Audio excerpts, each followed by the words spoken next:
Hi guys, welcome back to my YouTube channel. ഇന്ന് നമ്മൾ അമ്പലത്തിൽ വന്നേക്കാണ്. ശിവരാത്രി മഹോത്സവമാണല്ലോ. അപ്പോൾ നമ്മൾ വന്നേക്കുന്നത് പുതിയ അമ്പലത്തിലാണ് കേട്ടോ. ശ്രീകണ്ഠേശ്വര ക്ഷേത്രം, കോഴിക്കോട്. ഇത് പുതിയ സ്റ്റാൻഡിൻ്റെ തൊട്ടടുത്താണ് കേട്ടോ. പുതിയ സ്റ്റാൻഡിൽ നിന്ന് നോക്കിക്കഴിഞ്ഞാൽ നമുക്ക് കാണാം, നേരെ ഓപ്പോസിറ്റ് ഉണ്ട്. അപ്പോൾ അവിടെയാണ് കേട്ടോ. അപ്പോൾ നമ്മൾ ഈവനിങ് ആണ് വന്നേക്കുന്നത്. ഇന്ന് ചാക്യാർകൂത്തുണ്ട് ഇവിടെ. അപ്പോൾ അതും കൂടെ കാണാൻ വേണ്ടിയിട്ടാണ് കേട്ടോ വന്നേക്കുന്നത്. നമ്മൾ വന്ന വഴി നമ്മൾ അകത്തൊക്കെ കയറി തൊഴുതു. അത് കഴിഞ്ഞ് നമ്മൾ കുറച്ച് പുറത്തൊക്കെ ഇങ്ങനെ നടക്കുകയാണ്. അപ്പോൾ മോന് ഞാൻ പ്രത്യേകമായിട്ട് വന്നത് ചാക്യാർകൂത്തൊക്കെ അങ്ങനെ അധികം കണ്ടിട്ടില്ല.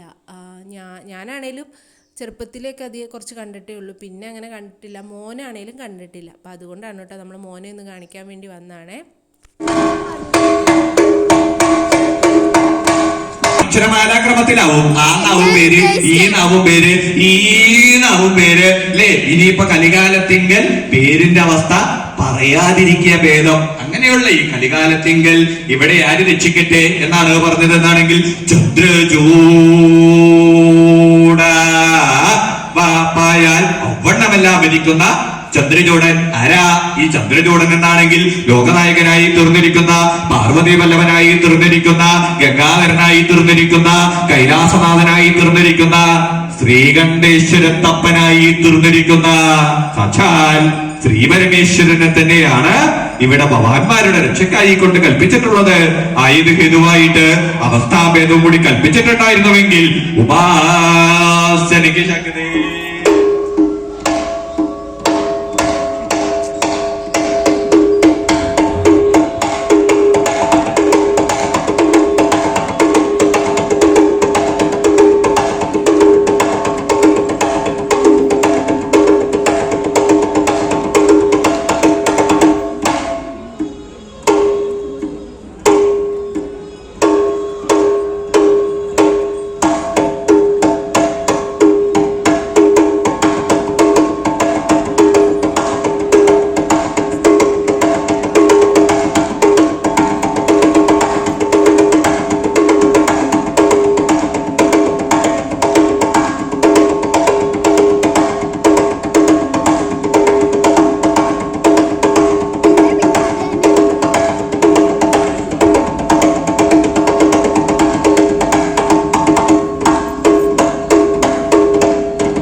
ഈശ്വരനെയാണോ ഉപാസിക്കുന്നത്?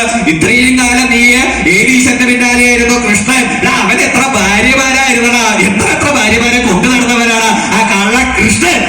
അവനെയൊക്കെ മറന്ന് ഇപ്പൊ നീ കൂടിയിട്ടുള്ളത് രണ്ട് ഭാര്യമാരെ മാറി മാറി പ്രയോഗിക്കുന്ന, അല്ലടാ നിന്റെ മുതുകാളിയുടെ പുറത്തല്ലടാ നിന്റെ ഏതാ അവൻ, ആ ചുടലവസ്ത്രം ധരിച്ചിട്ട് ഏതാ നിന്റെ ഈശ്വരൻ എന്നൊക്കെ പറഞ്ഞുകൊണ്ട് ആ കാട്ടാളമൂർത്തിയായിരിക്കുന്ന ഭഗവാനെ തന്നെ നിന്ദിക്കാൻ അങ്ങോട്ട് തുടങ്ങി. ഇത് കേട്ട അർജുനന് തോന്നി, എന്താ എന്റെ കുലത്തെ നിന്ദിച്ചു, എന്റെ വംശത്തെ നിന്ദിച്ചു, ഞാൻ സകലതും ക്ഷമിച്ചു, എന്നെ ഞാനാക്കി തീർത്തിരിക്കുന്ന, ഞാനിവിടെ വരാൻ കാരണക്കാരനായി തീർന്നിരിക്കുന്ന ഭഗവാനെ നിന്ദിച്ചിട്ടുള്ള ഈ കാട്ടാളന്റെ കഥ കഴിക്കാതെ ഇവിടെ നിൽക്കുന്നത് ഉചിതമല്ല. കാട്ടാളക്കുഴിയ ദുർമാംസം നീ എന്റെ വംശത്തെയും കുലത്തെയും പാരമ്പര്യത്തെയും എന്റെ ഭഗവാനെ നിന്ദിച്ചിട്ടുള്ള കഥ, നിന്റെ കഥ ഞാൻ കഴിക്കുന്നു പറഞ്ഞ് ആ അർജുന വലുതായ വില്ലെടുത്ത് കടകുത്തി തലവളിച്ച് ഞാനങ്ങോട്ട് കൂട്ടിക്കെട്ടി. ഇത് കണ്ടപ്പോ ഭഗവാന് മനസ്സിലായി. അർജുനൻ എന്ത് ചെയ്തു? ആയുധം എടുത്തു. സംശയമൊന്നും ഉണ്ടായില്ല. ആ ഭഗവാനും വലുതായ വില്ലെടുത്ത് കടകുത്തി തലവളിച്ച് ഞാനങ്ങോട്ട് കൂട്ടിക്കെട്ടി. ഈ സന്ദർഭത്തിങ്കൽ അർജുനന്റെ നിൽപ്പ് എങ്ങനെയാണ് എന്നാണെങ്കിൽ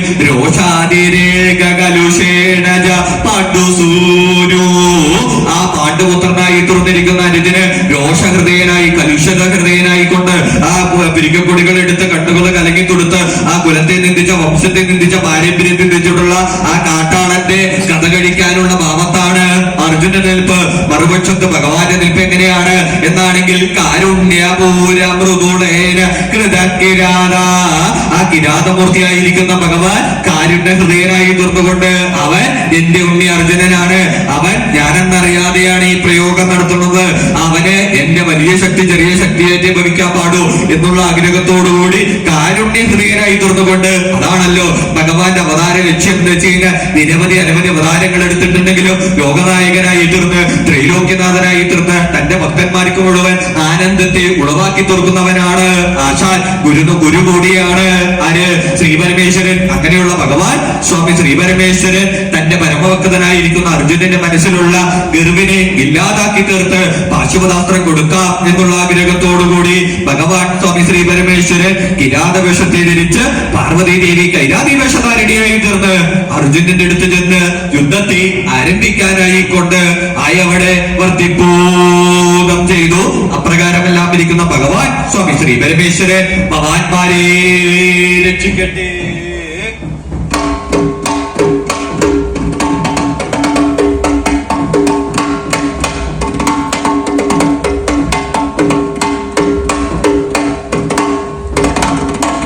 അവരെ ഒന്ന് കളിക്കാനൊക്കെ ആയിട്ട് വിട്ടിട്ട് ആരെ എടുത്തു വിളിക്കാൻ ഇട വന്നിട്ടുണ്ട്?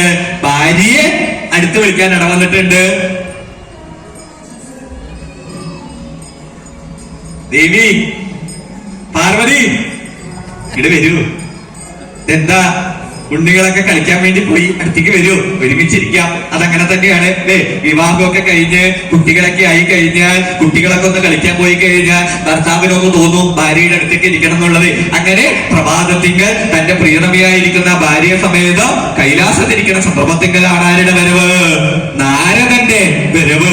ഈ നാരദന്റെ വരവ് മുൻകൂട്ടി അറിഞ്ഞു. നാരദൻ എവിടേക്ക് പോകുമ്പോഴും ശബ്ദം ഉണ്ടാക്കിയിട്ടാ പോവാ. നാരായണ നാരായണ നാരായണ നാരായണ.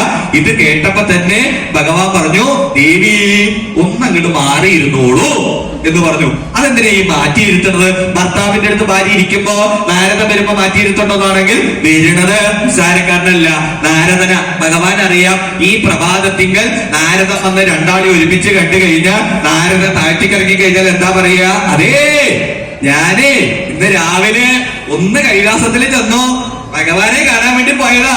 യാതൊരു മാറ്റവും ഭഗവാനില്ല. 4 ഉണ്ണികൾ കഴിഞ്ഞു, രാവിലെ തൊട്ടെന്നെ പ്രയോഗ രണ്ടാളും എന്ന് പറഞ്ഞിട്ടാക്കാൻ യാതൊരു മടിയില്ലാത്ത ആളാണ് നാരദൻ. അപ്പൊ എന്താ വേണ്ടത്? ദേവിനെ ഒന്ന് മാറ്റിയിരുത്തി. അപ്പൊ നാരദൻ കാരണം ആരെയാ? എന്നെ മാത്രമേ കാണുള്ളൂ, സംശയമൊന്നും ഉണ്ടായില്ല.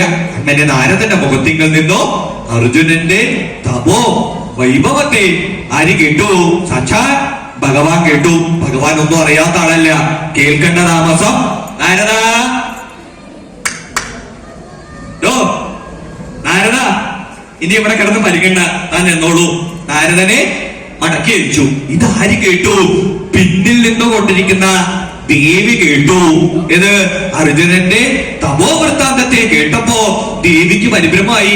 ആരാ ദേവി എന്ന് വെച്ച് കഴിഞ്ഞാൽ? പാർവതി ദേവിയാ. പാർവതി ദേവിയുടെ ഉണ്ണിയല്ലേ, പരമഭക്തനും കൂടിയാ ദേവിയെ. സംശയമൊന്നും ഉണ്ടായില്ല. ഭഗവാനോട് പറഞ്ഞു, ലേ ഭഗവാൻ, ഇത് എന്താ ഈ നാരദൻ ഈ വൃത്താന്തം പറഞ്ഞിട്ട്? ഭഗവാൻ ഒന്ന് ചെന്നൂടെ, ഭഗവാൻ ഒന്ന് നോക്കിക്കൂടെ? അർജുനന് വേണ്ടത് കൊടുക്കൂ, നമ്മുടെ ഉണ്ണിയല്ലേ എന്ന് ആര് പറയാൻ തുടങ്ങി? ദേവി പറയാൻ തുടങ്ങി. ആദ്യം പറഞ്ഞത് നാരദൻ, മടക്കി അയച്ചു. ഇപ്പൊ ആരാ പറഞ്ഞുകൊണ്ടിരിക്കുന്നത്? ഭാര്യ. ഭാര്യ പറഞ്ഞു കഴിഞ്ഞാൽ ആര് കേൾക്കണോ? ഭർത്താവ് കേൾക്കണം. അങ്ങനെയൊക്കെ ഉണ്ടോ? ഭാര്യ പറഞ്ഞാൽ ഭർത്താവ് കേൾക്കണം എന്നാണെങ്കിൽ ഇത് എങ്ങനെയുള്ള ഭാര്യയാണ് പറഞ്ഞുകൊണ്ടിരിക്കുന്നത് എന്നാണെങ്കിൽ, ഭഗവാന് വേണ്ടി അർദ്ധശരീരം കൊടുത്ത് ഭഗവാനെ അർദ്ധനാരീശ്വരനാക്കി തീർത്തിട്ടുള്ള ഭാര്യയാണ്. അത് മാത്രമാണോ? ഭഗവാന്റെ അർദ്ധശരീരം ദേവിയിലേക്ക് പ്രവേശിച്ച് ആ ദേവിയെ അർദ്ധനാരീശ്വരിയാക്കി തീർത്തിട്ടുണ്ട്. അങ്ങനെ ശരീരങ്ങൾ തമ്മിൽ കൈമാറ്റം ചെയ്യപ്പെട്ടിട്ടുള്ള ഭാര്യയും ഭർത്താവുമാണ് ഭഗവാനും ദേവിയും. അങ്ങനെ വേണം. ശരീരങ്ങൾ തമ്മിൽ കൈമാറ്റം ചെയ്യാനുള്ള അവകാശം ആർക്കുള്ളത്?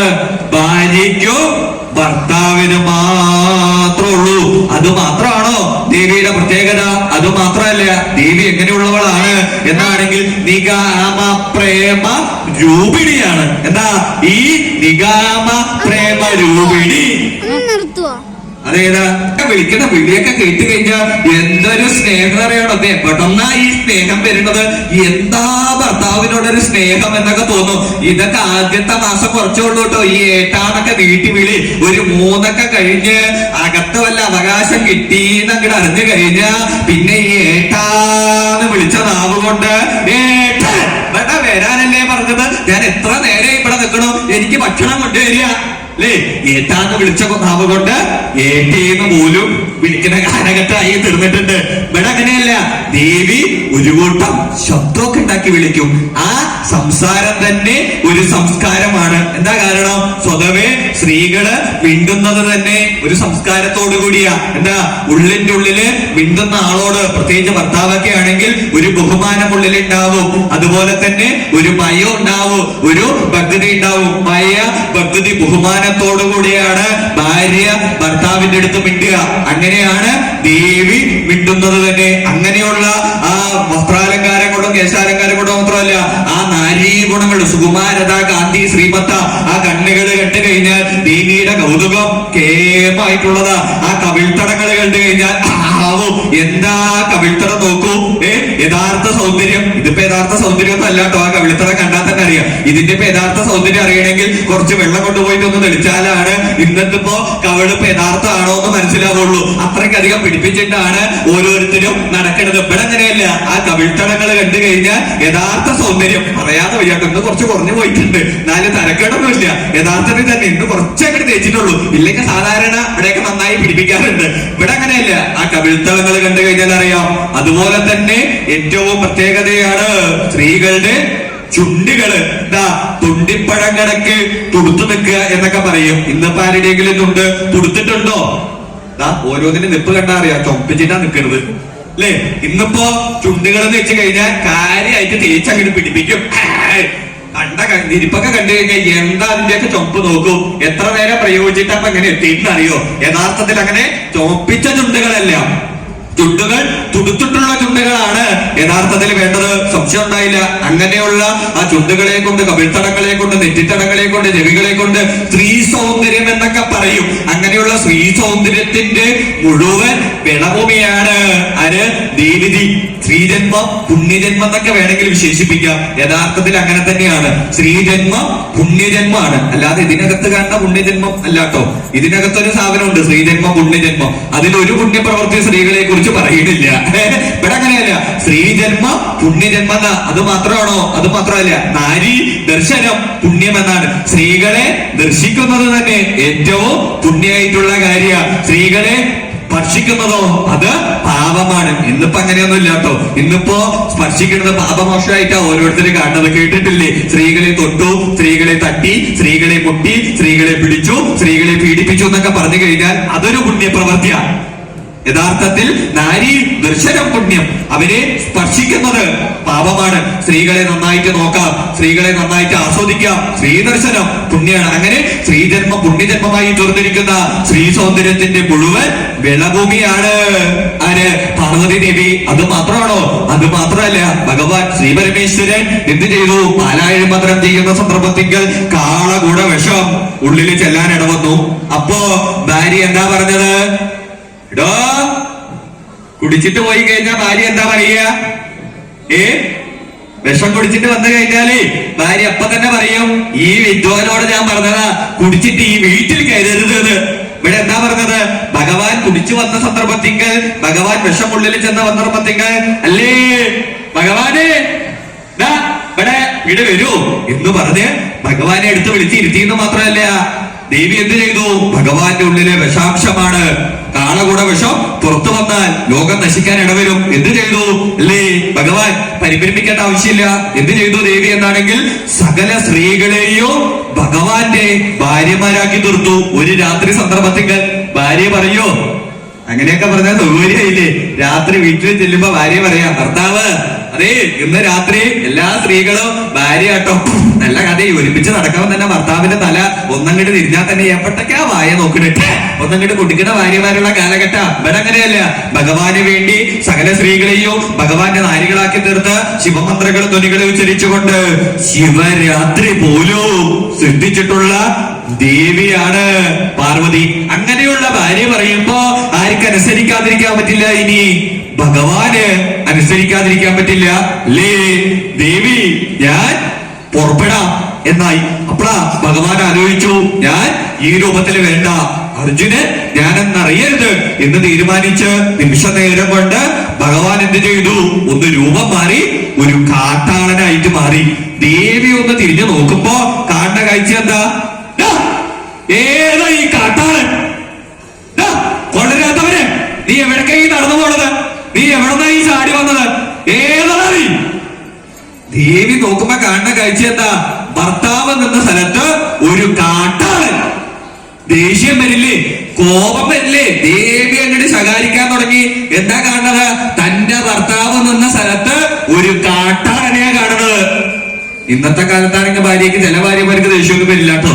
ഇന്നത്തെ കാലത്ത് ഭർത്താവ് നിന്ന സ്ഥലത്ത് ഒരു കാട്ടാളനെ കണ്ട ചില ആൾക്കാരൊന്ന് സൂക്ഷ്മമായിട്ട് നോക്കും. ചുറ്റും ആരും ഇല്ലാന്ന് കണ്ട ഇനി കാട്ടാളനെ കാട്ടാളൻ ആ വിദ്വാന്റെ കൂടെ ആവാ പൂർത്തി എന്ന് നിരീക്കുന്ന ആൾക്കാർ കേട്ടിട്ടില്ലേ?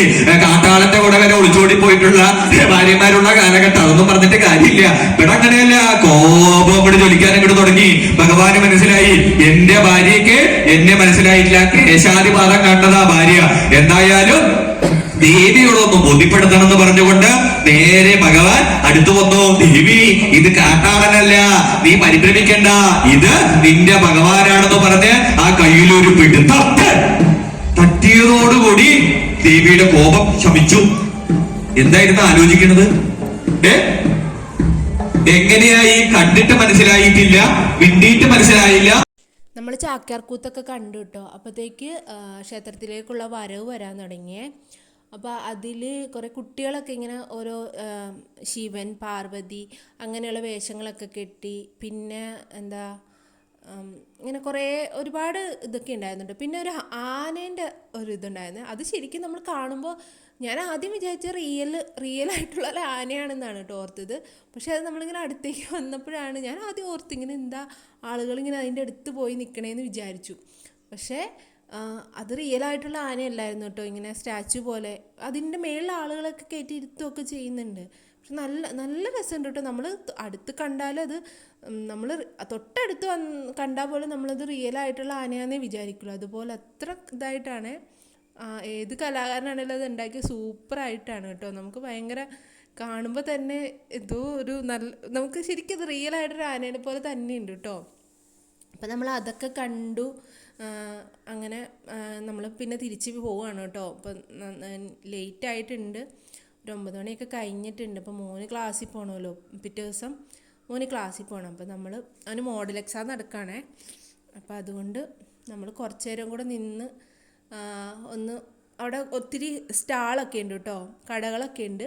അപ്പോൾ നമ്മൾ അവിടെയൊക്കെ പോയിട്ട് ഒരു ഐസ്ക്രീമൊക്കെ കഴിച്ച് പിന്നെ ഒരു ചെറുതായിട്ട് മോനെന്തോ വേണമെന്ന് പറയുന്നുണ്ട്. അപ്പോൾ അത് വാങ്ങി അങ്ങനെ കുറച്ച് നേരം ഒന്ന് അവിടെയൊക്കെ നിന്നിട്ട് നമ്മൾ ഒക്കെ തിരിച്ച് പോവുകയാണ് കേട്ടോ വീട്ടിൽ. അപ്പോൾ ഇന്നത്തെ വീഡിയോ ഇത്രയേ ഉള്ളൂ. എല്ലാവർക്കും ഇഷ്ടമായെന്ന് കരുതുന്നു. ഈ ആനയെ നോക്കൂ കേട്ടോ. കണ്ടോ, നിങ്ങൾക്ക് തോന്നിയില്ലേ അത് റിയലായിട്ടുള്ള ഒരു ആനയാണെന്ന് തന്നെ ഇല്ലേ? എനിക്കങ്ങനെയാണ് കേട്ടോ തോന്നിയത്. അപ്പോൾ ഇന്നത്തെ വീഡിയോ ഇത്രയേ ഉള്ളൂ. Thank you for watching. By.